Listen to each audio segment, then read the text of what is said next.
Hello and welcome to NASA headquarters. I'm Ellen Stofan, NASA's chief scientist, and I'll be your moderator and facilitator for today's event, where you'll hear about a truly extraordinary topic, the search for life in the universe. Are we alone? The fundamental question that drives so much of what we do at NASA, from exploring Mars to our research in astrobiology to the work that we do in astrophysics that you're going to be hearing about today, pushing beyond our solar system and out into the universe. To really address life beyond our solar system requires complex telescopes and instruments with truly unique capabilities. The technological breakthroughs made possible by missions like the Hubble Space Telescope, Kepler, and the James Webb Space Telescope are not only profoundly important for advancing discovery, they show us what kind of innovation means for our leadership as a nation and as an international partner in exploration. To officially kick off our program with opening remarks, I'm very pleased to welcome the NASA Administrator, Charlie Bolden, who has a strong commitment to science and to leading this agency towards the future.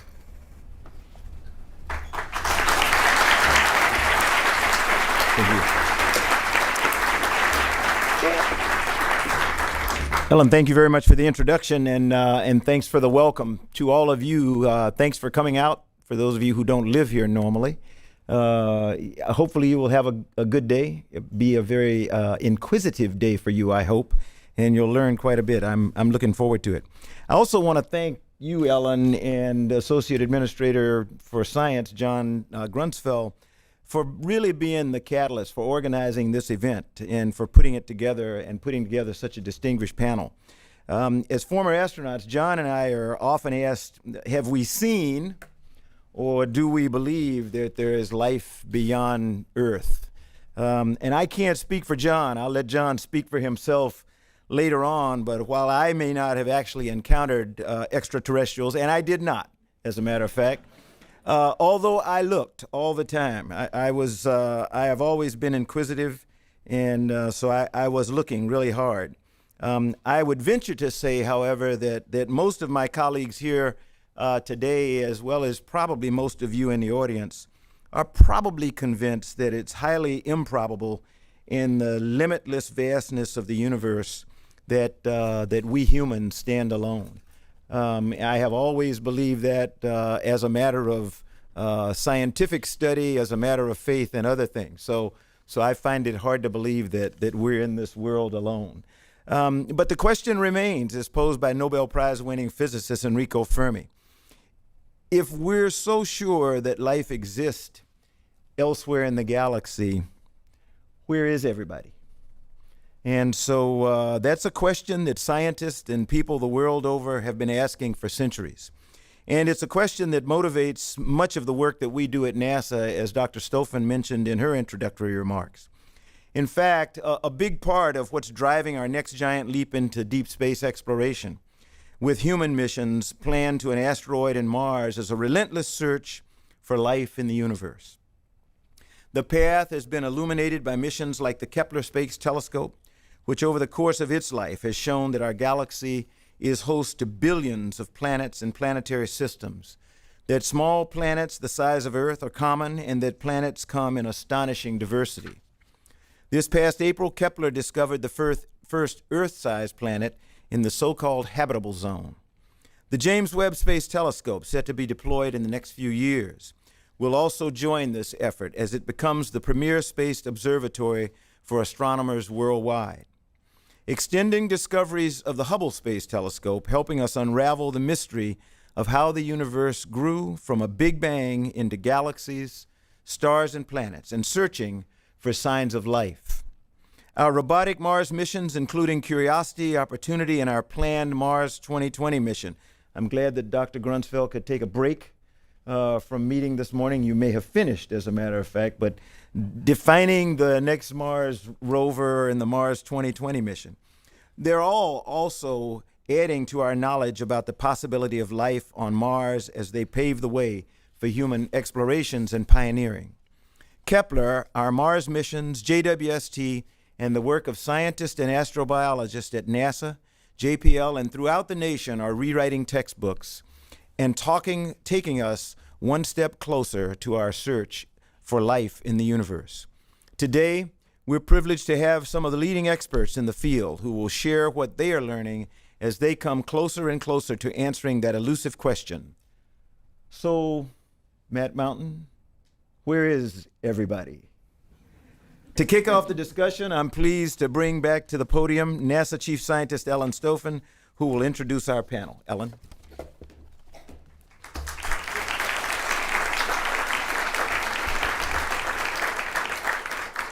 Thank you, Charlie. Your presence here really demonstrates how integral this topic is to the mission of the agency. We have a truly exceptional group of speakers here today to help us understand where we are and where we're going in our search for life in the universe. Dr. John Grunsfeld is NASA's Associate Administrator for the Science Mission Directorate. He's an astrophysicist and a 5-time shuttle astronaut who personally repaired the Great Hubble Observatory in orbit with his own hands.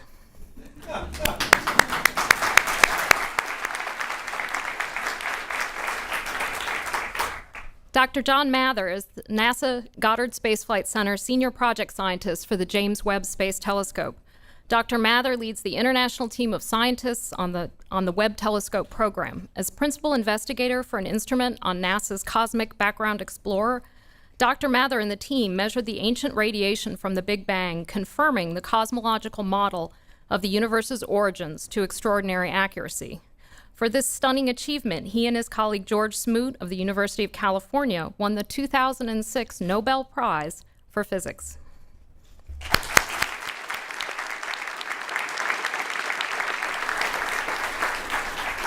Dr. Sarah Seeger is Professor of Planetary Science and Physics at the Massachusetts Institute of Technology.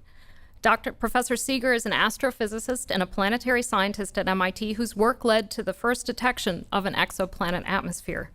She is a co-investigator on the NASA Explorer mission called TESS, to be launched in 2017, an all-sky survey focused on finding rocky planets transiting small stars.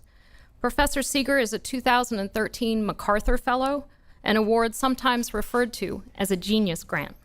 Welcome, Dr. Seeger.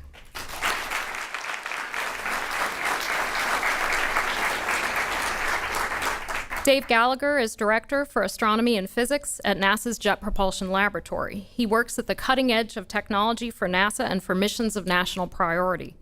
He's an electrical engineer and has run JPL's Advanced Optical Systems Programs Office. With tremendous experience in both government and private industry, he brings a sophisticated perspective to the unique challenges facing the U.S. government and scientific community.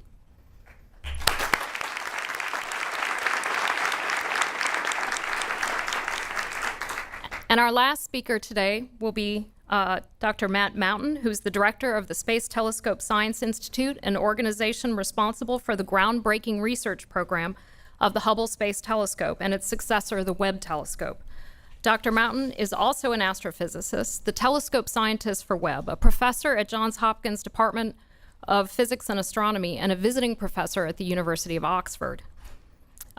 Before leading the Space Telescope Institute, Dr. Mountain led the team that designed, built, and commissioned the two 8-meter diameter Gemini telescopes, and he developed an adaptive optics group to help Gemini remain at the forefront of observational infrared astronomy. So we have an amazing panel.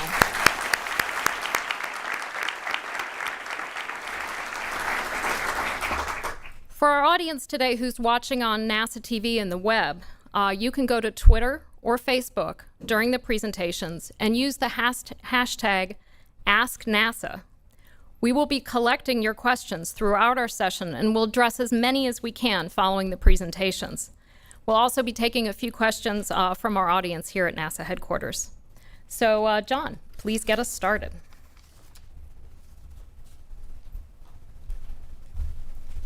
Well, thank you very much, Ellen, and welcome everyone to our session on the search for life in the universe. We are entering a new realm in our search to answer the question, are we alone? And today we're here to tell you a bit of a grand story. Thanks to investments in technology, we have pushed the limits of our most creative scientists and engineers and are about to take a big leap in our quest to unravel the mysteries of the universe.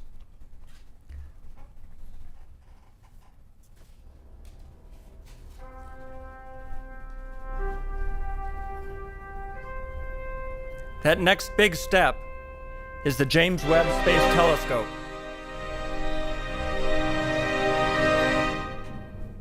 And we love drama at NASA.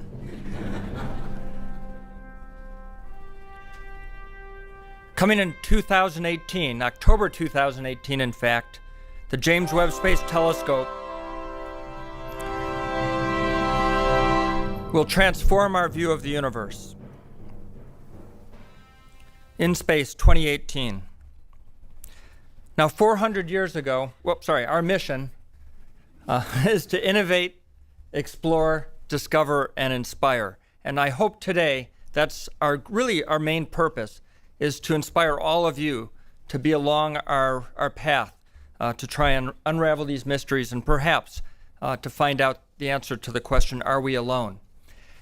And that's really the key. We've made enormous technical advances, and you're going to hear from our speakers that we are on the cusp, perhaps the next generation, to be able to answer that question, are we alone, from a scientific progression.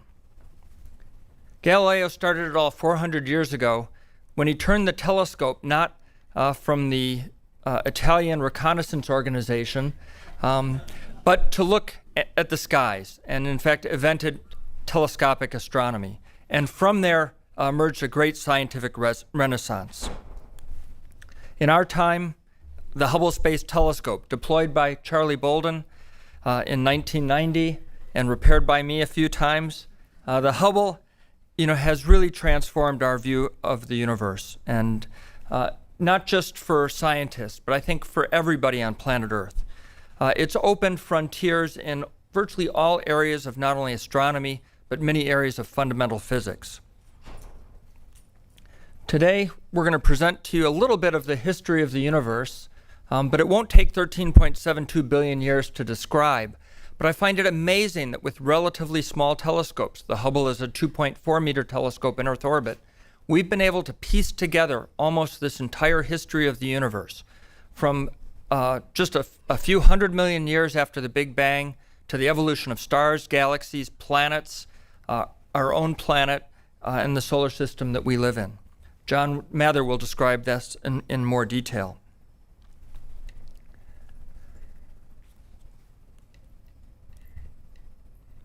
Finding Earth's twin, that's kind of the holy grail. That doesn't mean the only place that we might find out whether there's life elsewhere besides planet Earth. But the Kepler telescope has discovered thousands of new planets and has found out, as you heard, that there are probably billions of planets like Earth in our own solar system. This is a picture of a system that Kepler discovered, Kepler 62, and in that system are several planets that could live in a so-called habitable zone where liquid water would exist, trying to look for life that's familiar to us. And Sarah Seeger will describe that in some more detail. What are we looking for? This is science. We're not looking for what Charlie and I might have been looking for on orbit, which were aliens coming to visit us. We're looking for signs of life on a planet around a nearby star. And what those signs might look like. Well, if we were looking at Earth, we would see signs of our sky, our blue sky. We would see signs of oxygen, of carbon dioxide, of sulfur dioxide from volcanoes, and we might even see signatures that there was plant life. And we see that by dissecting the light into its component colors. And Sarah will describe that in some more detail. Spectroscopy. Occasionally we have a chance alignment of a planet with its star, and light passes through the atmosphere. And it's some of that light that we can look at that will tell us about the characteristics of the planet. It's called a transit or transit spectroscopy. The James Webb Space Telescope may allow us to detect the presence of water around a very large planet, a rocky planet, a water world. To go the next steps, we want to look for biosignatures, not just of liquid water, but of the gases in the atmosphere, and perhaps leading to the discovery of life. Our investments may transform the way we approach this. The Space Launch System, for example, could provide us the capability to launch a much larger complex telescope, or perhaps to go investigate Europa. And instead of taking 7 years to get there, we could get there in an express of perhaps 3 or less years. We've seen some amazing things in our solar system. This is a view of part of Saturn and Saturn's rings from the Cassini spacecraft. And if you look closely, you see this pale blue dot. That's the Earth from 900 million miles away. Pretty amazing. It doesn't look like much, but by analyzing the light of the Earth from this distance, we can learn something about the planet, and Sarah will talk more about that. So we have a progression. We have a roadmap or a path that we're trying to take, and it started with ground-based observatories and the 1995 discovery that we live in a universe that has other planets in it. Originally, we thought there were only 9 planets. Of course, then we were demoted to 8 planets. But with Hubble, the Spitzer, and the Kepler telescopes, we've really transformed our whole view of the universe. And Sarah will talk about that, but such that we now know that we live in a galaxy and a universe filled with planets. We're working on the Transiting Exoplanet Survey Satellite, which will survey our nearest neighbors. The James Webb Space Telescope, which will allow us to study those neighbors in great detail. We're also working on concept studies, and you'll hear from Dave Gallagher about that, of the WFIRST/AFTA telescope. And in the decadal survey was outlined a New Worlds telescope, a telescope of a new generation that might be able to actually answer that question, are we alone in the universe? These are not just dreams. This is what we do at NASA. We queue up things that some people say are impossible or that are dreams, and we make them reality. And with that, I'll hand it over to Dr. Mather.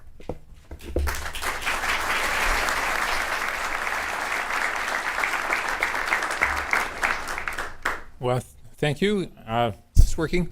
I want to tell you about how we're doing on the James Webb Telescope itself, and to show you how it fits into the grand scheme of getting ready to discover life around other planets, if it's actually out there. So I've been a telescope builder all my life because when I asked my dad when I was about 6 years old, how did we get here? Nobody knew. So how do you find out? You build telescopes. So I want to show you how we're doing it. So with our first chart here, I have an illustration from Edwin Hubble. That's him sitting with the big telescope, the Mount Wilson, out in California. It's a 100-inch telescope, basically the same size as the Hubble telescope that we now have in space. It took us more or less a century to catch up with being able to put stuff in space. He was able, with that telescope, to make that little picture that we saw on the lower right, which is a picture of the galaxies, how far away they are, and how fast they're going. So he was the first one to really know that this picture was correct, though a few other people had predicted it. But this was the discovery of the expanding universe. If somebody talks about the Big Bang Theory and they think it's kind of silly, well, we were forced into this. We saw it happen in 1929, and people were stunned. This was front page news around the world, and we've been living with it and trying to understand it ever since. It's a very strange and amazing story, but it seems to be true. So we haven't got a better story. So now we are continuing the trend about building better and bigger telescopes and trying to figure out what else is out there. So here we have let's see if this is going to come out, a picture taken with the Hubble Space Telescope as the background, and here is the capsule history in the graphic. So, by the way, on this chart are 2 discoveries that earned Nobel Prizes. One is the little map that's on the left-hand side. You see that little green and blue speckly pattern? That was what was discovered by the Cosmic Background Explorer satellite and led to that prize of 2006 for our team. There's another one on here, which is 9 billion years later, where it says dark energy and accelerated expansion. That was discovered based on the Hubble Space Telescope as well. We now know there's something called dark energy, which means we don't know what it is, which is causing, quote, the universe to expand at an accelerating rate. So there's still plenty of mysteries on this chart. We have an idea about how this whole thing works. We have recognized evidence for dark matter in the universe, much more abundant than ordinary matter. And this story is pretty spectacular. Not to say proven completely, but it matches astonishingly well with the observations that we have. So we claim from the story that we're telling here and the formulae that go with it that we know the details of the universe within a few percent accuracy, which is really a truly stunning accomplishment for modern science, and it is entirely based on space astronomy that we have initiated here at NASA. So among the things to point out here are that the first stars probably formed about 400 million years after the expansion began. I would also like to point out that The Big Bang that we describe as a Big Bang is not like a firecracker going off in the corner, but is actually an infinite universe expanding into itself, probably without a beginning, although we talk about the beginning, and probably without an end. So this is something we don't know, but sure would like to know. So going on to tell you more about it, there's little Earth over there on the right. We're newcomers. We have been here for about 1/3 of the age of the universe. 4.5 billion years for the age of the Earth. It's 13.5 for the age of the universe. So now I want to show you a nebula, which is somewhat like the nebula that we live in, the Milky Way galaxy. As you know, a galaxy is made of hundreds of billions of stars orbiting a common center, held together by gravity. Some of that gravity comes from dark matter, by the way, and we wouldn't be here without it. So if anybody thinks, well, dark matter, that's just an amusing thing those astronomers thought up, we wouldn't be here without it. So lots of wonderful things for us to find. If the sun were in that galaxy, we would be somewhere out on the outer edge, and we would be able to look in towards the center, and we would wonder what it was like, because we live in the plane of our Milky Way galaxy, which is about as flat as a CD, and so you can barely see the structure of it when you live inside it. So we have to look at other people's galaxies, if there are indeed people out there, to think about what does it look like to be who we are. Anyway, so one of the great mysteries is how does this happen? How do galaxies like that come to be? So we have a simulation, of course. Nowadays we have computer simulations of the weather, and sometimes they're correct, sometimes not. But at any rate, we now are able to start with the statistical calculations of what the early universe was like, put it into a computer, simulate the action of gravity, operating on the dark matter and the ordinary matter, and accounting for the cosmic dark energy that causes acceleration. So this is a simulation of early universe. You see gravity is pulling the material back together. By the way, the simulation has subtracted out the fact that the whole universe is expanding. So it's taken that viewpoint. Now you can see galaxies beginning to light up with explosions. This is a totally spectacular process. We have black holes forming and drawing in material, sending out jets of immense intensity. All of these things happened in the early universe much more frequently than they do today.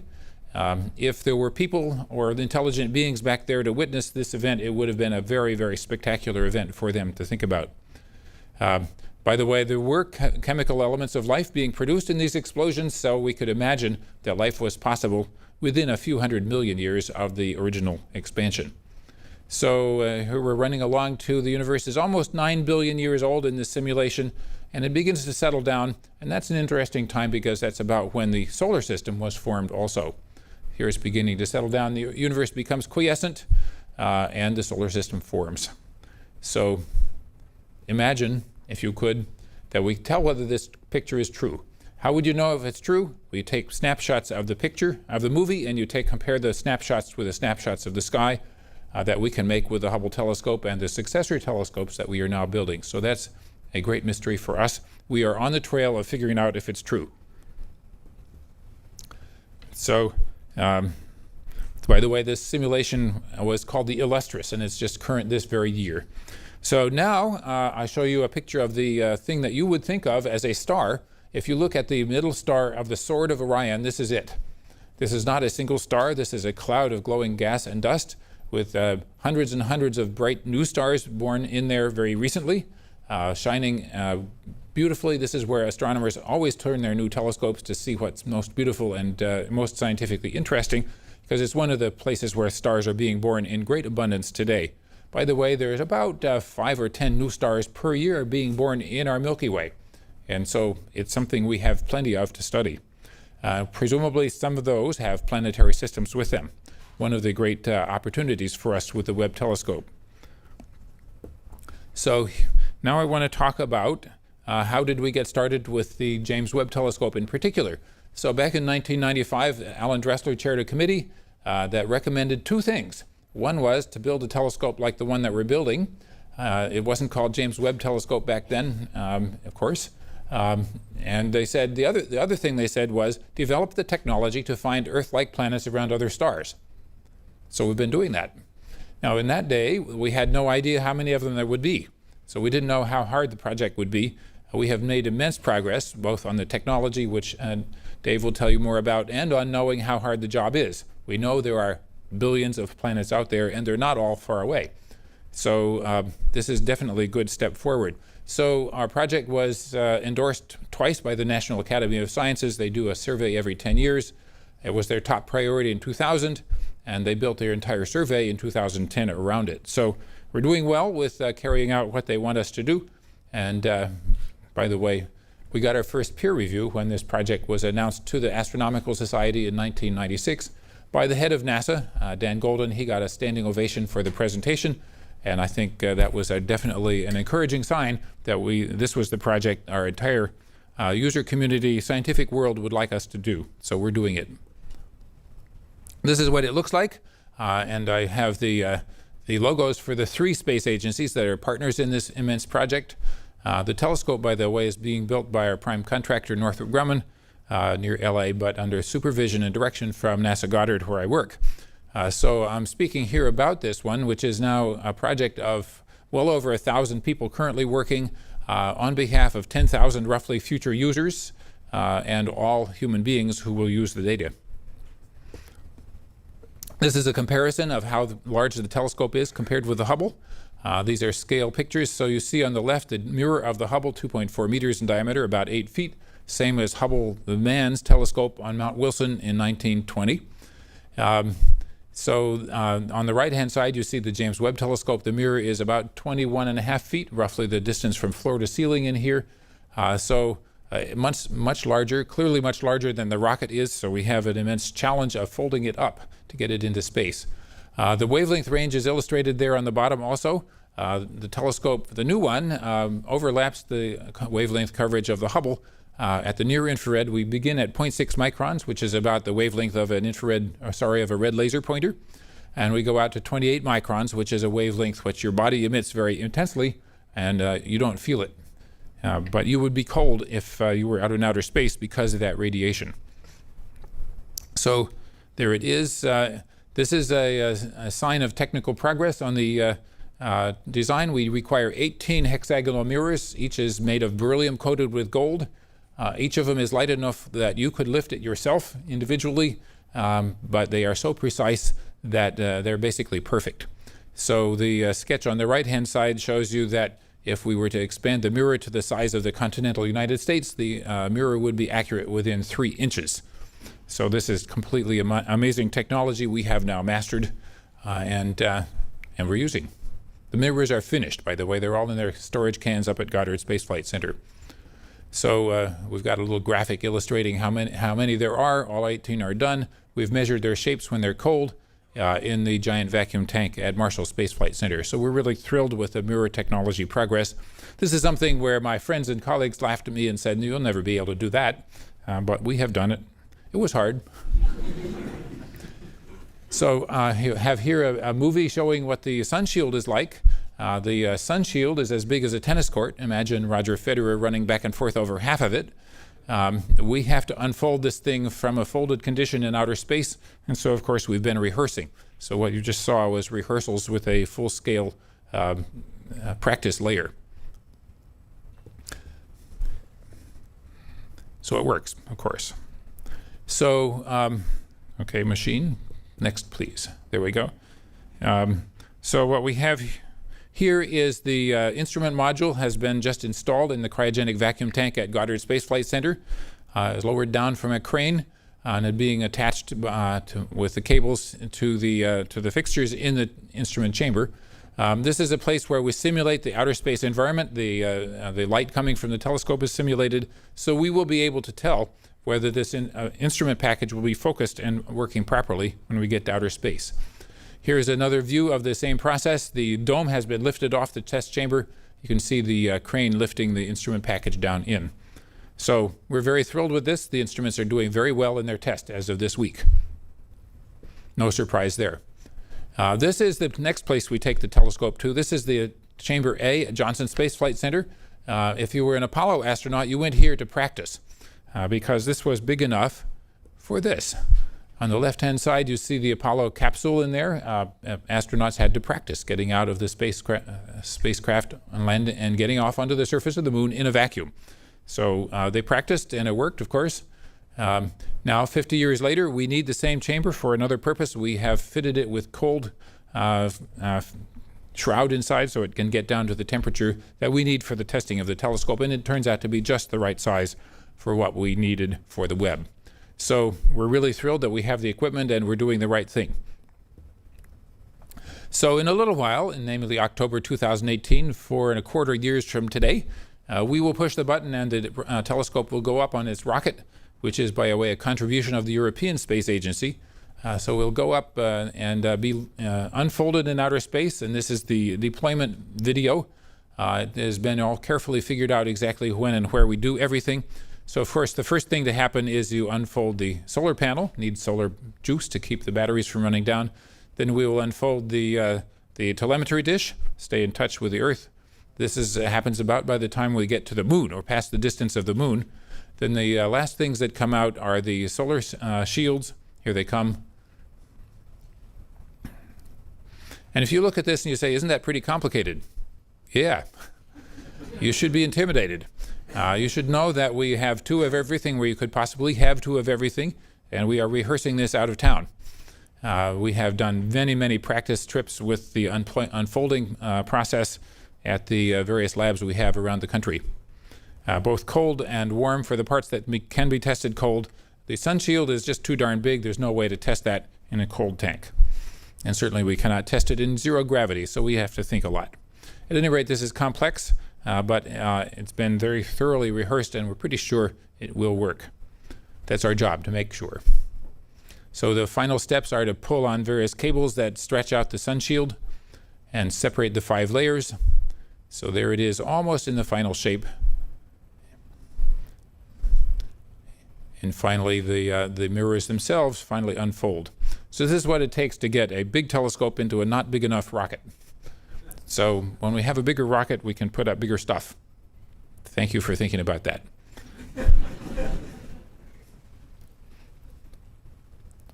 And of course, you can also imagine when we have astronaut capabilities in deep space, we'll be able to make sure the telescope keeps on working longer. Anyway, there it is. It's finally in the right shape. It's not focused at that point. It takes another couple of months to cool down and be focused. Anyway, this is our 2 months of terror, perhaps. But we have to make sure it works, so we do that. So just to wrap up, to show you an illustration of some of the things we're expecting to see and to tantalize you with what we'll be able to ask questions about. This is looking back towards the earliest moments in the universe. This is an expansion of the Hubble telescope picture. Imagine that the real one is much sharper like this, with many more galaxies in it. So this tells you that there's an awful lot more to know than what we can see today. Looking back towards the earliest moments of the universe. Also, going on to things that are close to home, where stars are being born today.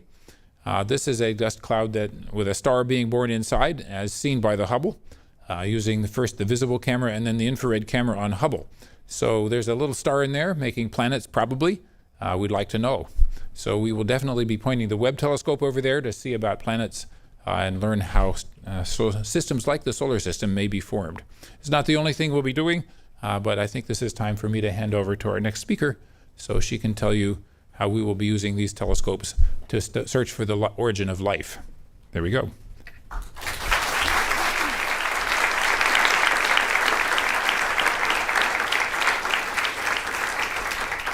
Good afternoon. Before we get started, I'd like you all to take a look in that corner of the room. It's kind of the front 1/4 at that aesthetic piece of equipment, which I'll be talking about a little later. Back to the image of, it's a real photo of a dark sky. And every star, just to remind everybody here that every star in the sky is a sun, and if our sun has planets, we naturally expect those other stars to have planets also, and they do. In fact, if you're so lucky to go out to a dark sky and ask and wonder how many of those stars that you see have planets, it turns out that it's basically every single one. Astronomers have found, statistically speaking, that every star in our Milky Way galaxy should have at least one planet. That might not be surprising if you think logically, but what is surprising is that all of these planets, they're so very different from our solar system. Our own Earth is actually extremely hard to find. And so in the short term, we have mostly found planets that are unusually not like our solar system. For example, planets Jupiter size or Jupiter mass where Mercury should be. Hot super Earths that are so close to their star that their surfaces are likely hot enough to melt rock. Planets orbiting 2 stars, and we have this list of incredible discoveries made by astronomers in various ground and space-based telescopes everywhere. So our own Earth twin remains elusive, but that's what I'm going to be talking about today. Now, what's most relevant for us, actually, is one of my favorite discoveries ever in astronomy and planetary science, and that is that small planets are extremely common. And this bar chart shows some of the results from the pioneering Kepler Space Telescope. It shows you on the left axis fraction of stars with planets, and it says periods less than 50 days, but that number is now increased to a couple of hundred days. On the bottom, it shows planet size relative to Earth, and the cartoon picture just reminds you, the images actually remind you of the relative sizes of Earth and Jupiter. Now, I want you to just focus on the relative heights of those bars, and if you look at the far right, you'll see that Jupiter-sized planet at 11 times Earth radii. There are hardly any, actually, very few, compared to the bins that have these planets that are 1 to 3 Earth radii. And essentially what this is telling us is that small planets are extremely common. And we don't have super hard exact numbers for you, but it may be as high as 1 in 5 sun-like stars may have a planet that is a favorable, not too hot, not too cold, but just right for life. And in fact, when we talk about the search for life beyond our solar system, we first fixate on the so-called Goldilocks zone or habitable zone, illustrated here very roughly in green. This schematic shows you reminds you of part of our solar system: Mercury, Venus, Earth, Mars, and Jupiter, and the other planets aren't shown. And I just want you to know that in this so-called Goldilocks zone, it's not too hot, not too right, not too hot, not too cold, but just right for life. And small rocky planets are heated by their star from the outside. And so it's this distance from the star that really sets the temperature. And I just want you to know, for those astronomy buffs here, that astronomers are hotly debating the boundaries of this curve right now. What makes the planet habitable? And what the main problem actually is, it's the greenhouse gases in the planet atmosphere. Just like here on Earth, the distant planets, the exact composition and the amounts of gases will actually make the planet hotter or colder. So what we're going to do to search for planets is we want to be that may have life on them. We want to be able to look at the atmosphere to assess the greenhouse gases and assess the surface temperature, and even to look for biosignature gases, which are gases created by life that fill the atmosphere that we could detect remotely by space telescopes. And we have 2-pronged approach. This decade, we'll be searching for super Earths transiting small stars. And to start with, in 2017, NASA will launch the Transiting Exoplanet Survey Satellite, TESS. This is an MIT-led mission that consists of, you can see in the image, the illustration, 4 very specialized telephoto lenses that are really not all that huge. They have big baffles, and they will have about 24 by 24 square degree field of view for each lens. And TESS will do an all-sky survey and look at hundreds of thousands of stars for thousands of planets. The prime return will be small rocky planets transiting small stars.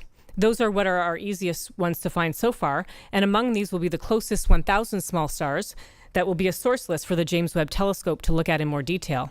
And what the James Webb Telescope will do, it will find what now is actually a standard approach to studying exoplanet atmospheres. And you can see in the cartoon image on the left a planet transiting the star. If a planet is very specially aligned, it will go in front of its star as seen from the telescope. And you see a small drop in brightness of the star. We don't see any stars other than our sun spatially resolved in that detail. And the cartoon on the right is illustrating what happens when the planet is in front of the star. Some of the starlight shines through the atmosphere. And if we do it right, we can actually pick up the gases from the planet that are imprinted on the atmosphere. And we hope to do all of that, we plan to, with the James Webb Space Telescope. And what we hope to see is a spectrum that looks something like this. What this is, it's wavelength, absorption as a function of wavelength. And just so you know, for the people who aren't experts in spectroscopy, if we can't see gases in the atmosphere, if there's a cloud blocking the planet, or if there happens to be no atmosphere for some bizarre reason, this would be a straight line. So we're looking for deviations from a straight line with a special imprint that will indicate liquid water or other things. Now, about the TESS and James Webb combination, James Webb Space Telescope was not designed to actually find signs of life on another planet. And I do get asked all the time, what are the chances that the James Webb will find signs of life? And so I will answer it in two ways. In one way, we have to get really lucky. Every small star has to have a planet in its habitable zone, and each of those planets, most of them would have to have life, and most of that life would have to actually generate a byproduct gas that could fill the atmosphere. And the second way that I'd like to answer it, which I'd like you to walk away with, is that with the James Webb, we have our first chance, our first capability of finding signs of life on another planet. Now nature just has to provide for us. So to make sure we beat the odds, we want to follow the next approach, in parallel investing in a more futuristic way. And that way we want to search for Earth-like planets orbiting sun-like stars. We all are kind of self-centered. Here we call it terracentric. We want to find planets like Earth because in many ways, Earth is our only planet that we know of with life on it, and we'd like to find a replica. And in this way, we have a major challenge here because unlike the big Earths transiting small stars, the problem is extremely challenging in that Earth itself is 10 billion times fainter than the sun. And here you can see a real photograph of our sun, and that is the size of Earth, but it's not just the size that's relevant here. It's the fact that light has to go from the star to the Earth and reflect off of Earth, and for us to be able to detect that. And just to pause for a moment, I'd ask each of you if you've ever made a measurement that goes to 10 decimal places. That's like me asking you to measure the width of this piece of paper to 10 decimal places. It's extremely challenging. And that's what we're setting out to do at NASA, Northrop Grumman Corporation, and other places around the country. So this is showing you the glare of how bright a star would be. And ideally, we'd like a way to go to space, and it's what we call direct imaging. We want to, A, get above the blurring effects of Earth's atmosphere, and B, block out that starlight so we could see a planet directly. I'm just actually going to back up and show you that one more time. Our goal is somehow we need to block out that starlight. Now this shows you we can block out the light, and then hopefully we'll be able to see other planets. And I just want you to see that we have this star shade, and the goal would be actually to block out the starlight so we can see the planet directly. And I hope you will all admire this for a moment. It's actually was really used in the desert for testing of a concept we call the star shade.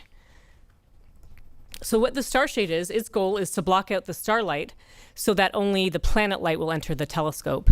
But I hope you're all wondering why this is such a very special shape. And actually the reason has to do with diffracted light. And this is my only professorial slide here, but I want you to be able to walk away with something that I think you'll find interesting. And that is if we were to imagine putting up a big circular screen in space or a big square, and to block out a point source, a star right behind that screen, we would get what you see on the top right. I think you can see rings.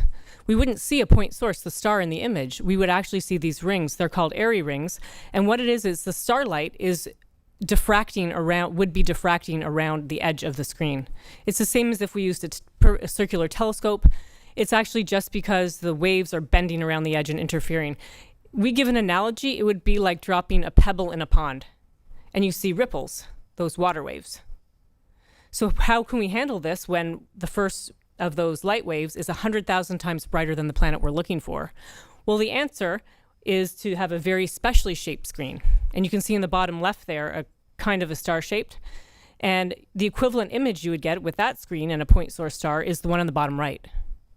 And in this case, the analogy is like dropping a pebble in a pond. When all of a sudden, all around the pebble, it would be so perfectly smooth to 1 part in 10 billion. And all the waves would be pushed away at the very outer edges, going crazy. And that's the basic concept, is special shape to handle diffracted light so that it works to your advantage. So here's the concept of the star shade. A telescope and star shade could launch together with the petals unfurling from a stowed position, and a central truss expanding and snapping the petals into place. In fact, that truss has heritage from large radio deployables. These petals have to be manufactured to hundreds of microns, and the star shade itself is tens of meters in diameter and would have to fly tens of thousands of kilometers from the Space Telescope. Right now, NASA is sponsoring a detailed study, and the team members of a team that I chair, they're all out working very hard now to put the exact details together mechanically, thermally, and the heritage story of the star shade. So we're making a lot of progress here. And there are other ways to block out the starlight from space, and we'll hear more about those in a moment from, more about those in a moment from Dan Gallagher. Oh, this was just to remind you that we want to actually see the planet directly and break up the light, and to see the spectrum to look for biosignature gases and water vapor and other things that indicate that the planet would be a terrestrial planet. So to finish, I just want to show you this image of Earth.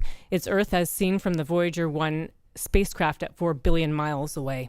Because when all is said and done at the end of the day, to the rest of the galaxy and universe, our Earth is just an exoplanet. And so we want to find another planet to understand what our place is in the cosmos. And I want you to know that we're all here today because we believe we're very, very close in terms of technology and science and actually finding the other Earth and our chance to find signs of life on another world. Thank you.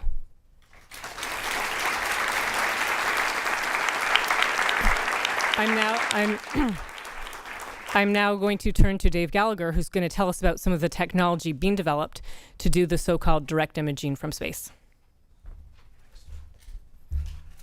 Thank you, Sarah. It's truly an honor to be included on a panel of esteemed scientists like this. I'm very excited to be here. It's a little bit intimidating. I thought of a few jokes to make about that, but I'll limit myself. For you students, I see there are a lot of students in the audience. I will remind you and others that it does take a few engineers to make this stuff happen. So I have not been to space. I have not got my Nobel Prize in my rental car, but I'm working on it. So what you heard about here was a lot of the why and some of the what, and what could be better than searching for life in the universe? I'm going to talk a little bit about the how. The two messages I'd like to have you walk out of here with, at least on the technology side, are that number one, this is really challenging, and number two, we have made a big investment between NASA and the DoD and others, and have actually made a huge amount of technical progress. It's very exciting, and so while a lot of these things will look very hard, we've done a lot of work to get ourselves down the road to making that happen. So the first challenge, Earth is 10 billion times fainter than its parent star, our sun, as you just heard. There's a whole bunch of analogies for that, a firefly by a searchlight, but it's a really hard thing to do. And I'm going to talk first about that challenge. There's really two ways to approach it. One is external. That's what Sarah's been talking about, the sunshade. Let me say a little bit about the team. This has been going on for a while. Some of the previous and current team members are Jeremy Kasdan from Princeton, Webb Cash from the University of Colorado, Northrop Grumman, and JPL. In the top right image there, you can see a video of a pedal deployment. This was done last year very successfully. The tolerances on this are extremely tight. We're doing it. At the bottom image, you can see the inner hub with 4 of the pedals extended there. We have 9 summer students this summer at JPL who are working on actually building the deployable inner hub. That work is going extremely well, and all indications are we can meet the tolerances required. We've measured them, they're repeatable, so this is well within our capability. On this chart, rather than in the lab, this is some testing that was done out in the desert by Northrop Grumman. What's really impressive about this is this was a relatively crude test done in the desert at night with temperature variations and wind and stuff floating around in the air and rattlesnakes and whatever. And we've actually been able to demonstrate contrast ratios extremely close to what we need with the star shades. This is a small scale star shade separated by about 2 kilometers, and it really works. So, the first slide was showing you how this works in the lab, that we're measuring and demonstrating that, and this is proof that again exceeded our expectations given the test conditions. So that's the external way. So now from the large to the very small, there is another way to block out the parent light, and that's using an internal occulter, also known as a coronagraph. The cartoon at the top left is a simplified illustration of our high contrast imaging testbed at JPL, where we allow scientists to come from around the world with various types of coronagraphs, or essentially masks. So when you think about that star shade on a large scale blocking the light, the coronagraph is doing it on a very small scale. And in the cartoon on the left, you can see a imperfect wavefront comes in and it bounces off a deformable mirror. There's a control loop after the beam splitter there that has that deformable mirror correct the image, and then the coronagraph mask blocks the light from the parent star. And in the middle image, you can see actual lab demonstration of a dark shadow, which is 10 billion times fainter than the central source. I won't explain in our limited time here why it's only on half the image, but that was intended as part of the lab setup. And then on the right-hand side, you can see the effect of the deformable mirror. So again, this is technology funded by NASA, going extremely well, and proving that these things are possible. So we're studying a 2.4 meter mission called W1st AFTA. If I had more time, I would expand the acronym. That would take about 5 minutes. This program was made possible by the generous donation of a 2.4 meter that sounds like a PBS spot, by the donation by the NRO, National Reconnaissance Office, of a 2.4 meter telescope. It's really enabled this mission. And it's under study now in astrophysics. It's going extremely well. And if you look at the three images, the first one is a no mask image. The second one is with a mask. And then the bottom right shows you a simulation with a planet of the mask and deformable mirror. So this will be our first chance to fly a coronagraph in space and demonstrate this. Okay, I talked about two challenges. The second challenge is that Earth is intrinsically very faint. I won't dwell on this. I think my co-panelists got this point across. That's a Hubble image with a planet that you can see extracted by a very crude early instantiation of a coronagraph. And then what we would need to find these Earth twins, or to find an Earth-like planet, as we've been talking about, is something that's 1,000,000 times fainter than that. And when it comes to finding faint things, it's a very simple algorithm. You need bigger telescopes, you need more collecting area. James Webb is leading the way in increasing the collecting area. As you've seen, it's our biggest telescope yet, and mirrors are built. Everything appears to be working perfectly, and we're well on our way to success in 2018. The search for life is going to require even larger, lighter space telescopes. So you can see the evolution from Hubble to James Webb to an artist's conception there of a 16-meter space telescope. In green is the ratio of the launch mass to the collecting area of the telescopes. So the message is, you got to get bigger, and to do that, you got to get lighter. One of the ways we do that is with very lightweight replicated optics. Sitting over there in the case is what's called an advanced hybrid mirror. Northrop Grumman has built, that's about a 1.2 meter hex segment. These are lightweight silicon carbide mirrors that are actuated and have a very, very fine nanolaminate foil across the top, kind of the composition of heavy aluminum foil. These have been built, proved out, the technology matured up to a very high level, and essentially ready to go. At last, expanded there for you is just to show you a couple of concepts for larger space telescopes. There's a 9.2 meter and a 16.8 meter version. Those are being studied.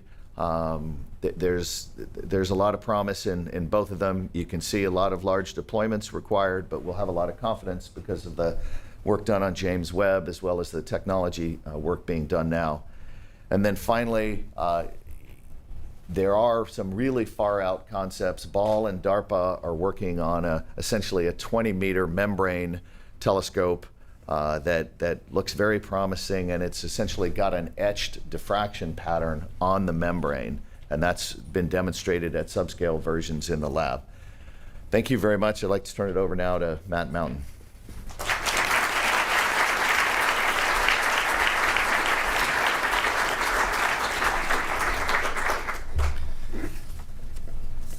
So let's bring this to conclusion. So here is the challenge before us. How do we find Earth 2.0? As Sarah's told us, we already know that our galaxy has at least 100 billion planets in it. And we didn't know that 5 years ago. Just think about that. 5 years ago, we couldn't have actually put those words on this chart. That's what Kepler and NASA has done for us. We actually know now what life might look like. We know life can actually imprint itself on the atmosphere of planets going around other stars. This is what a living planet looks like. We actually know where all the stars are. Here are all the stars nearby to us within 200 light years. This is every single star within 200 light years of the sun. We actually know how many stars live a long time, between 5 and 10 billion years. That's where we have to look. It took 4.5 billion years for us to arrive here. We actually have done the census. Kepler has actually done the census of how many planets there might be in our galaxy. And what we've learned is remarkable. Between 10 and 20% of stars have Earth-like planets, or at least Earth-sized planets, in that amazing zone called the habitable zone, the Goldilocks zone. Not too hot, not too cold, just right. So let's take those statistics, take that census data, and let's do the discovery. Here are all those stars. We can now apply those statistics and ask, how many stars can we see with a 5-meter telescope, roughly the James Webb? Apply those statistics. What you see on the right is how many stars the James Webb or a telescope like it. Very few. How lucky, as Sarah said, do we feel? With 10 meters, we can peer even deeper into that cloud of stars. We can go deeper and we can separate out and see even more planets. And with a 20-meter telescope, we can see hundreds of Earth-like planets around other stars. That's what it takes to find life. Of course, this is a hard problem, but NASA has been very good at doing these hard problems. NASA's ability to launch great telescopes like the Hubble and soon the James Webb. Is it going to do anything? Here we go.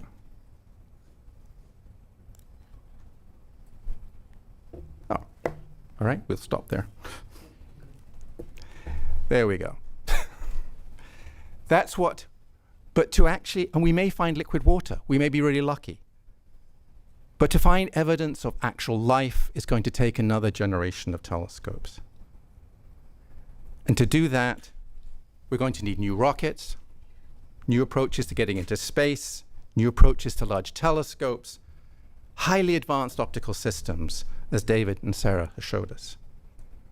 But between us, between science, NASA's technology, and today's space enterprise, it's within our grasp for the first time in human history to make a discovery that will change the world. Or to plagiarize Steve Jobs, a discovery that will put a serious dent in the universe. Now, if we can get a telescope into space of the sufficient size and get it launched, imagine the moment that the news breaks we've discovered Earth 2.0. Imagine the moment the middle school kid who looks up from procrastinating about his math homework, my son, or her math homework, but realizes that he or she could be the person who could design the rocket engine that could take a starship to Earth 2.0. Imagine the moment a biology teacher, struggling to engage a high school class, realizes that tomorrow she could tell an amazing story. For the first time in human history, we have reached the point when we can look out to the stars and realize the miracle of life has occurred elsewhere on a planet going around another star. Imagine the moment the whole world wakes up to the news our long loneliness in time and space may have ended. We may no longer be alone in the universe. Now, each of us, every day have much more immediate concerns. There are so many problems here on Earth we need to deal with today. How will I get my project finished? How will I get that next contract? How will I pay college for my kids in this economy? Do we even have the space infrastructure for our own national security or economic security, let alone looking for life elsewhere? I have deadlines to meet. Do I really have time to think out of the box?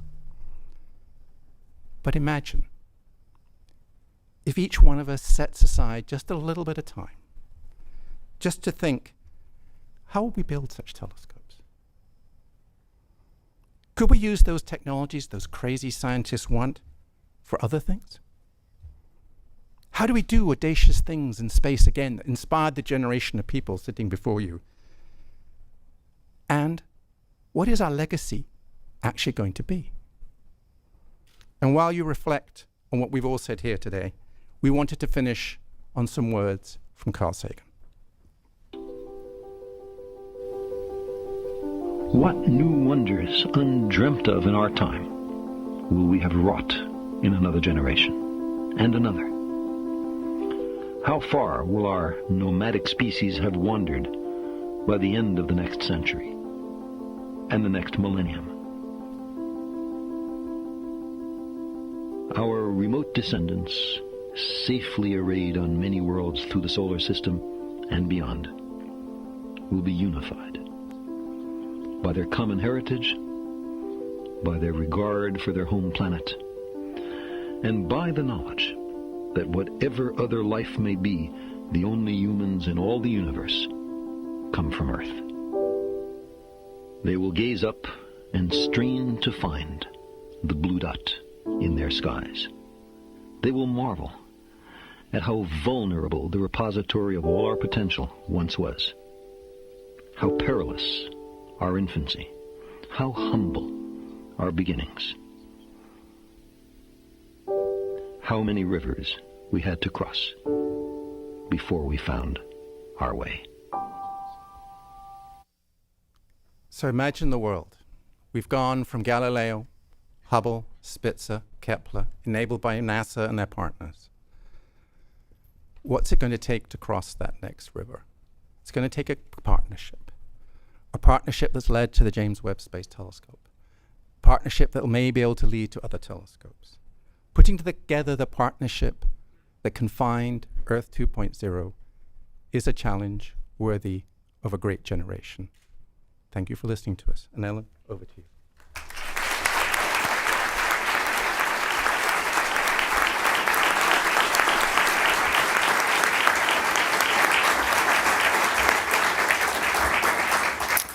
That was truly amazing. And we do have a fair amount of time for questions. And I want to remind our audience who's out there to send us questions at #AskNASA.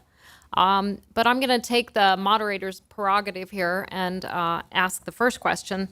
We're often the most surprised in science by things that we don't expect. For example, the arrangement of planets around stars, Kepler, all the work we've done, it's totally turned our views of how solar systems form sort of upside down. Where do you, and of course I'm asking about an unknown here, but where do you think the really big surprise is going to come in TESS or JWST? What are you sort of saying, I bet something cool is going to come from there. What are you thinking? I'll start by just saying right now, we've, just like a lot of other sciences, astronomy and exoplanets in particular is moving into a big data regime.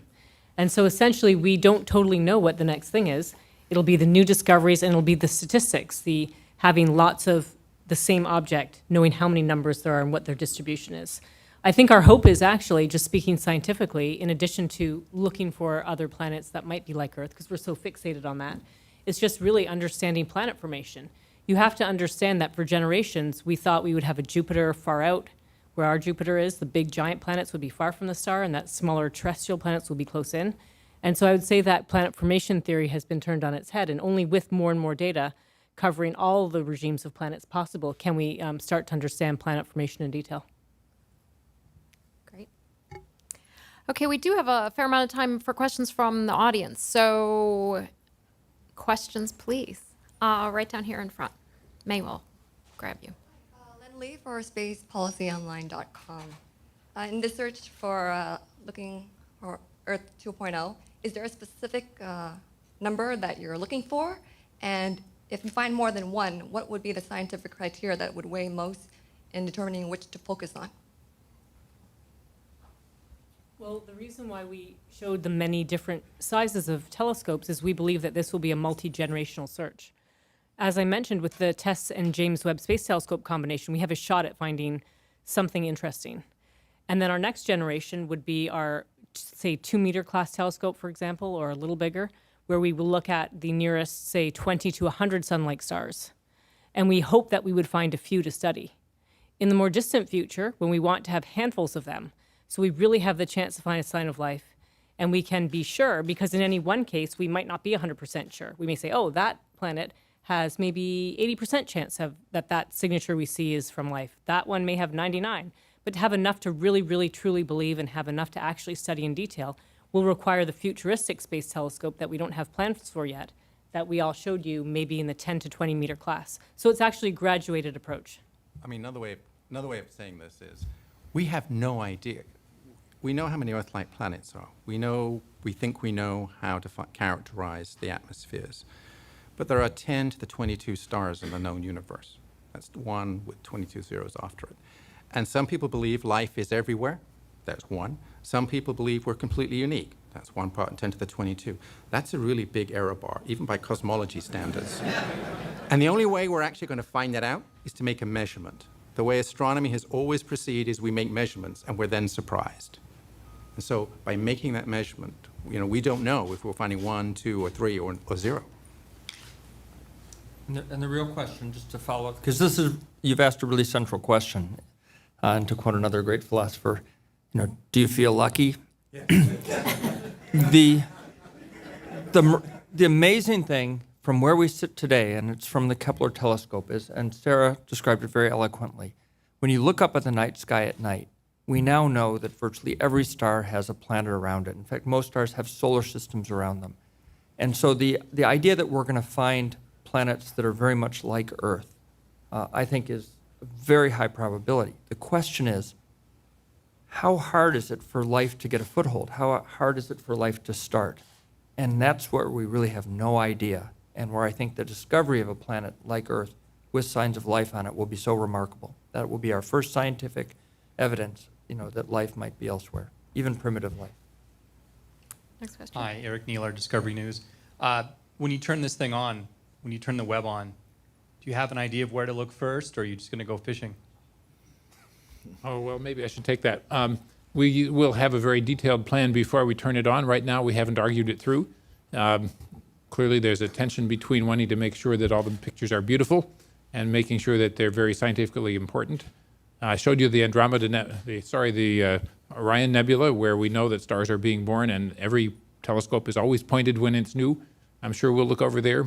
We will look at the most tempting targets right away, as soon as we think we're able. And there will be many.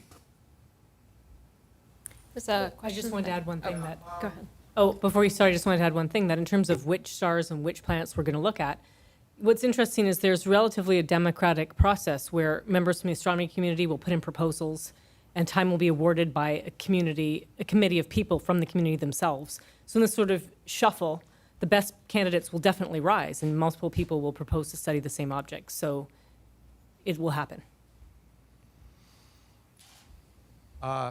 Excellent presentation and amazing work that's been done. I'm sure there's going to be even more progress made. But my takeaway from this is that your endpoint in terms of saying is there life or not basically are signatures in the atmosphere, biology occurring. There's nothing really more specific than that. I mean, obviously people want to know, is there intelligent life out there?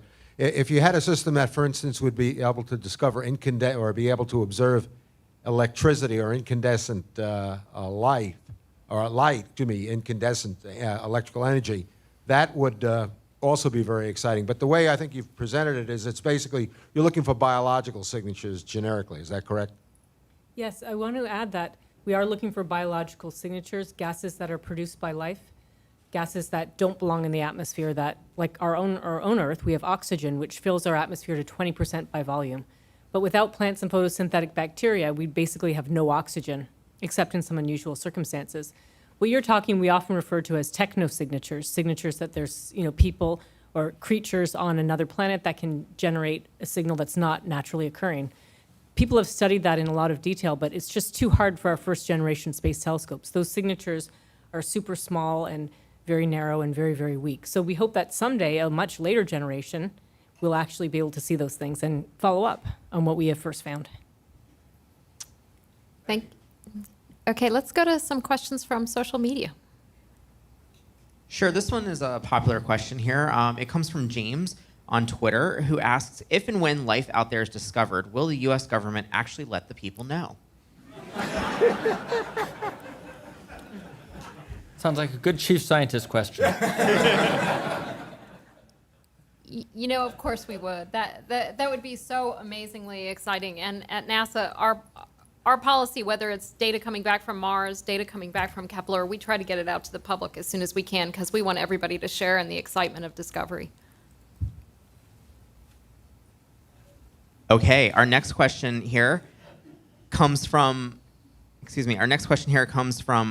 Brian on Twitter, who's asking, are you looking for intelligent life or living single organism bacteria? Well, in fact, we believe that we don't know what will be generating that byproduct gas. It might be some kind of sophisticated life. It may just be single-celled bacteria. And by the way, thanks for asking that question because we forgot to specify here. We're not, we're looking for whatever's out there that's generating gases that don't belong in the atmosphere. There's a separate approach that we didn't talk about today, SETI, Search for Extraterrestrial Intelligence, and I think you can believe that if we find any signs of life via these biological gases, other people with other techniques will be following up in any way. Okay, we'll take another from social media. Indeed, wonderful here. This question is regarding the star shade here. It comes from Katrina, who asks, how does the star shade move away from its telescope and stay in relative position? I didn't see any thrusters in the animation. Yeah, it's essentially, think of it as a separate spacecraft. While it could be launched together, it has to formation fly. It's not as challenging as you might think, but it's going to be out thousands, tens of thousands, potentially 100,000 kilometers away, but it has to maintain a relatively straightforward stability that's well within the state of the art right now for its guidance, navigation, and control. Right, and I forgot to say at the end of my presentation that the object back there in the corner, it's a prototype petal, one that was shown in one of the pictures. And so I guess we need an animation in the future that shows the spacecraft bus with the thrusters and other things that actually the star shade is attached to. Let's take a few questions in the room before we go back to social media. Go ahead. Mm-hmm. I can talk? Okay.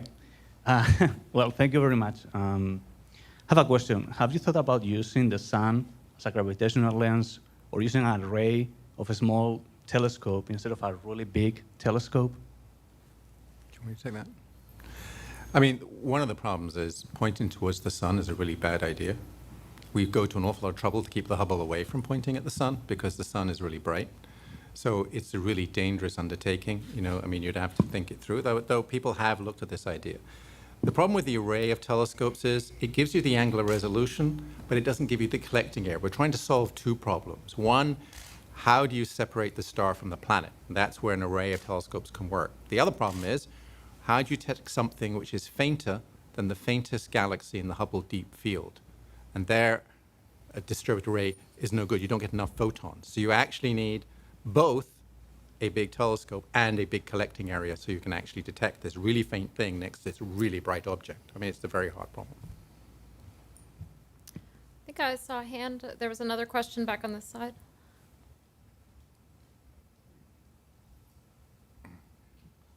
My question is, what words of inspiration can you offer future generations that are going to lead the journey to find Earth 2.0?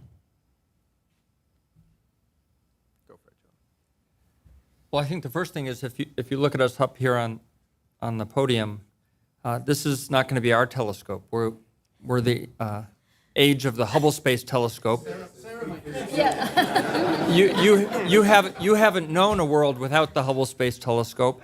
The next generation, which is going to be very exciting, and a telescope you may use someday, and I know Sarah will use, is the James Webb Space Telescope, and that gets us very close. And who knows? Maybe we're very lucky. But that next generation telescope involves technology. It involves a lot of hard work and the things that we've talked about. And that's something that you can be a part of. In fact, maybe the critical inventor for the optics or the technology, the electronics, or the wavefront sensing and control that will enable such a rocket. Or how are we going to package a 20-meter telescope into a smaller rocket? Perhaps even the astronaut who will assemble it in space.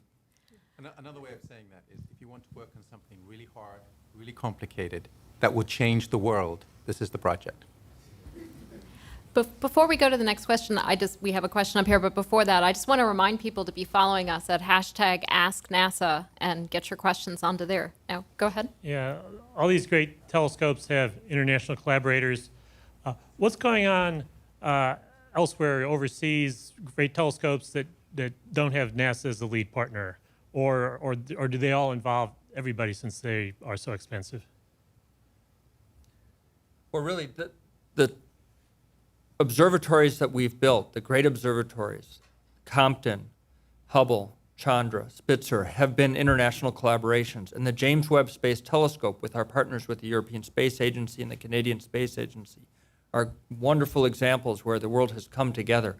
And the U.S. is the leader in large space telescopes and space astronomy, something we're very proud of.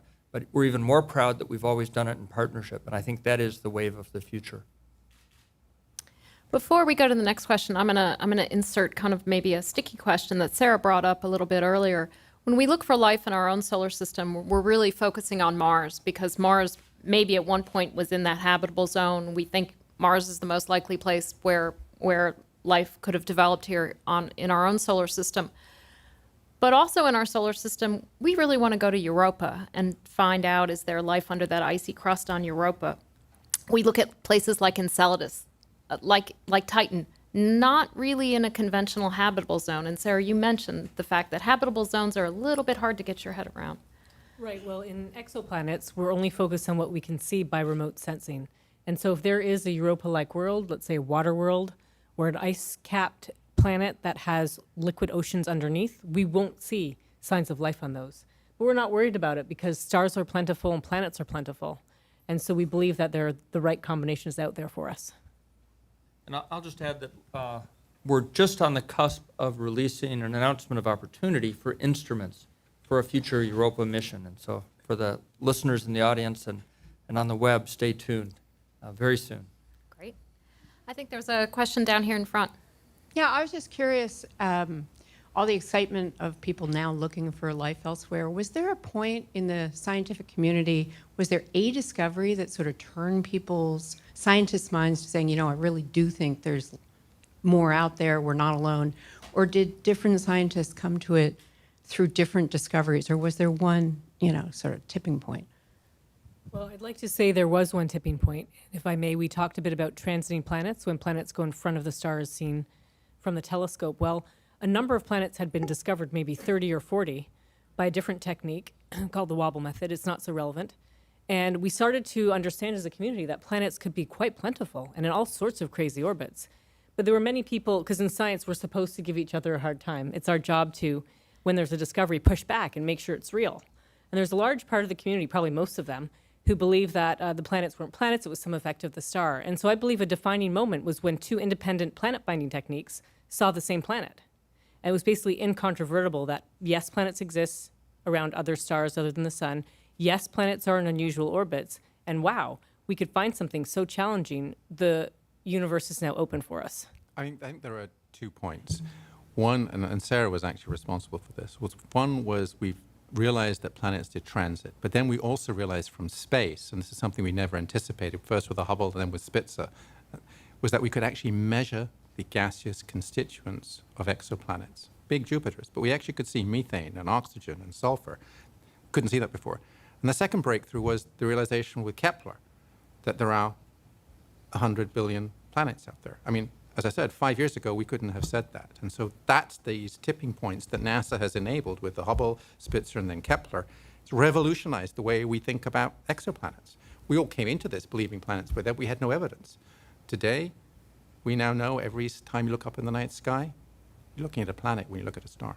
We didn't know that before. The world has changed. And I'd like to add one more point. This is sort of on the inspiration category, and that is countless people, myself included, we're constantly told this will never happen, you or the community could never do this. And this has happened over and over again in the field. And the engineers at NASA and other places, the scientists, the instrument workers, have pushed all the instruments beyond what they thought were capable of or built new ones. And so the story happens over and over again that not only are the planets out there, but if we work hard enough, we can push our technology that exists and new technology to do even more precise discoveries, more precise measurements for new discoveries. Jim Green. Okay, planetary scientists have been working on this, on trying to understand the origin and evolution of our own solar system, and they recognize that Jupiter plays a unique role. It's really run block. And so looking for exoplanets where life may have existed requires time for that life to be there, and it may require large planets like Jupiter. More complex solar systems have to be brought into the understanding of where we might actually find life. And I was wondering what your thoughts on that were. Well, I'll start by saying, so there are kind of two camps in exoplanets. You have one represented here.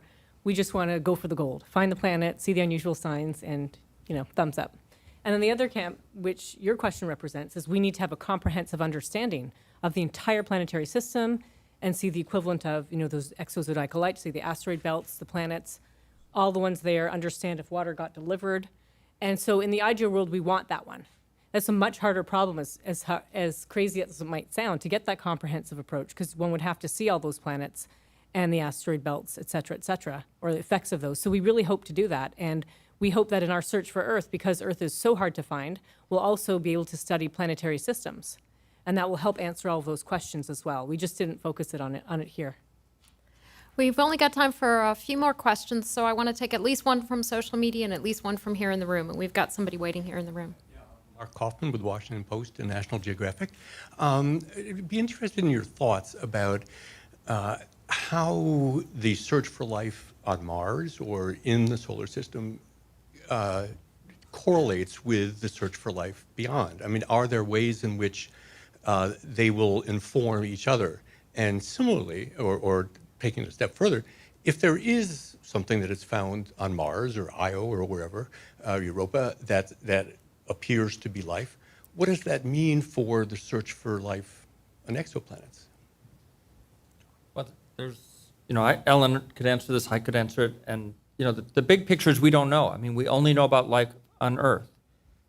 This field of astrobiology that is part of NASA as well and a worldwide endeavor looks at life in extreme environments and has seen life in very hostile places that would indicate that perhaps life could have gotten a foothold on Mars or could be living under the icy crust of Europa in a warm, salty ocean. These are very exciting opportunities for us to go investigate, but at the present time, we only know about life on Earth. If we find life in our own solar system, it depends on what we find. If we find life that's DNA-based and looks a lot like the extremophiles here on Earth, or life as we know it, was there a common origin? Because we do exchange materials with the other planets on a routine basis. It goes back to Jim Green's statement. We have Mars meteorites on Earth. There are probably Earth meteorites on Mars. So then the question is, okay, if we find life on any of these other planetary bodies, what about other solar systems? And that's really what we're addressing here. I think what's so Charlie exciting. Bolden's statement about Enrico Fermi's paradox. If life is pervasive in the galaxy, where is everybody? And let's just follow up on that, because the answer to the contradiction is the big filter. Maybe they're not here because life is extraordinarily rare, or they're not here because life didn't survive very long. So if life is very common, maybe we don't get to survive very long. So I personally hope we don't find life too prevalent in our own solar system to answer the paradox. I think what the excitement that you're seeing today is we know in our own solar system, we know where to go, we know what to measure, and we're in the process of doing just that. Looking out beyond our solar system, we're on the right track, we're making the right measurements, and we're just on the cusp of learning so much. It's an incredibly exciting time. I just want to add, there's also a potential merging, which we're just starting to see. We're calling it comparative planetology or exoplanet planetology, back to Jim's question, where you start to see the experts in both those fields start to realize their worlds are coming together. And so we're already setting up a lot of interchanges between those two camps. We're going to take one quick question from social media. Sure, this question's been asked in a couple of variety of forms here, but Geospora Tech asks, how can startups and backyard scientists help in the search for extraterrestrial life? You know, citizen science is something we're extremely excited about at NASA. The more people we get involved, the more we can bring the public with us on this amazing adventure that we're on, the better. And we have a lot of efforts throughout the science division really trying to get the public involved. I'd like to add that I've started to get asked that question pretty much at every single event. And I want to just speak perhaps on behalf of everyone here, but certainly on behalf of a large part of the community that we are working on a better answer for you. Because we're finding untold numbers of people who are extremely tech savvy, who want to do more than just crowdsourcing. And some of these people even actually worked in engineering and, and got a degree and decided just to go into industry. So we're working on this. And one example is that anybody can go on the web and look for planets in Kepler data. And there's citizen science tools to do that. All right, thank you all so much for coming today. This has been really exciting. Let's have another round of applause.